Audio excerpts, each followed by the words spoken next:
mortgage rate for a Canadian bank just dropped to a record low, so let's talk about why they did this and how it impacts homebuyers.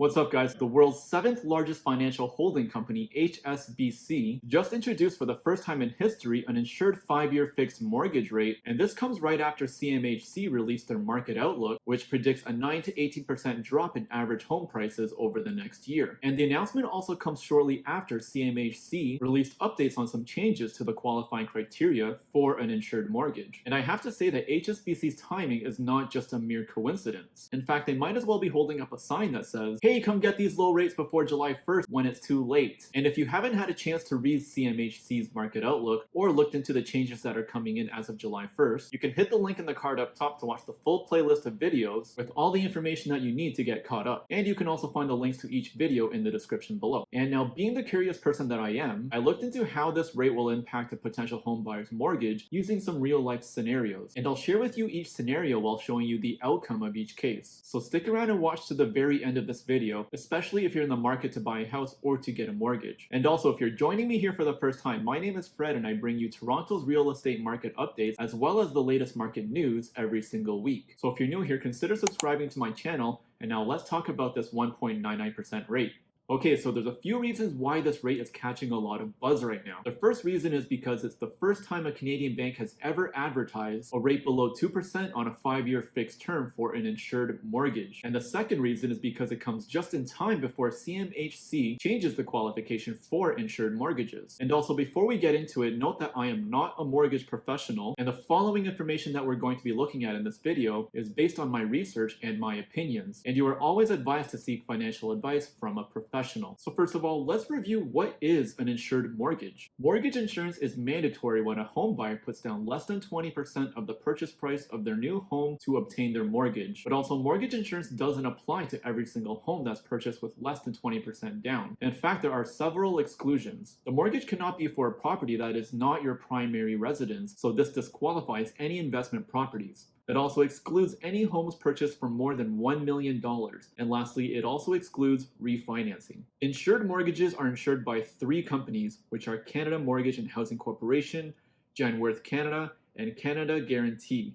And the cost of mortgage insurance is typically rolled into the mortgage and paid off over the amortization period, which can be up to a maximum of 25 years. The insurance premium can also be paid at closing, which most people will probably never do, because if they had that lump sum of money to put down in one shot, it might make more sense to put that money towards the actual down payment, which might be enough to bring someone into a situation where they won't need a high ratio mortgage. The reason why lenders like HSBC are willing to advertise a low rate of 1.99% is because there's less risk involved. And the lower risk that I'm talking about is for the lender, not the borrower, since the loan is insured in the event of a borrower defaulting on their payments. And in the words of the Canada Mortgage and Housing Corporation, mortgage loan insurance lets you get a mortgage for up to 95% of the purchase price of a home. It also ensures you get a reasonable interest rate even with your smaller down payment. So now we know what an insured mortgage is, how someone qualifies for it, and why it allows lenders to hand out riskier mortgages. And before we jump into the examples and how each scenario plays out, hit the like button if you're gaining value from this video. Alright, now let's look at the scenarios and see what the outcomes are. In the first scenario, we'll use HSBC's regular 5-year fixed rate for an uninsured mortgage,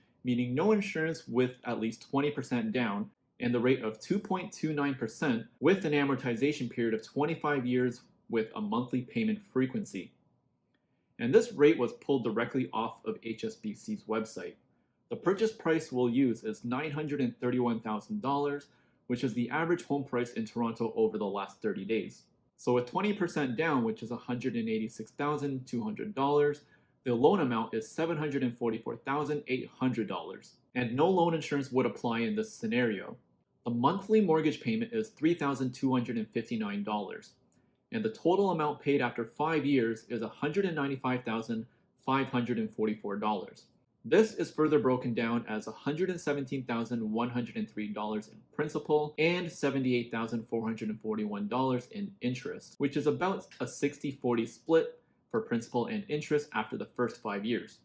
In the second scenario, we'll use HSBC's promotional 5-year fixed rate for an insured mortgage, meaning mortgage insurance will apply since we're doing less than 20% down. And the rate will be the very attractive 1.99% with an amortization period of 25 years and payments made monthly. The purchase price will be the same at $931,000, and we'll use 10% down in this scenario, which is $93,100, making the total loan amount $863,875, which already includes the loan insurance amount of $25,975. The monthly mortgage payment including insurance is $3,654, a difference of $395 per month compared to the previous scenario with 20% down.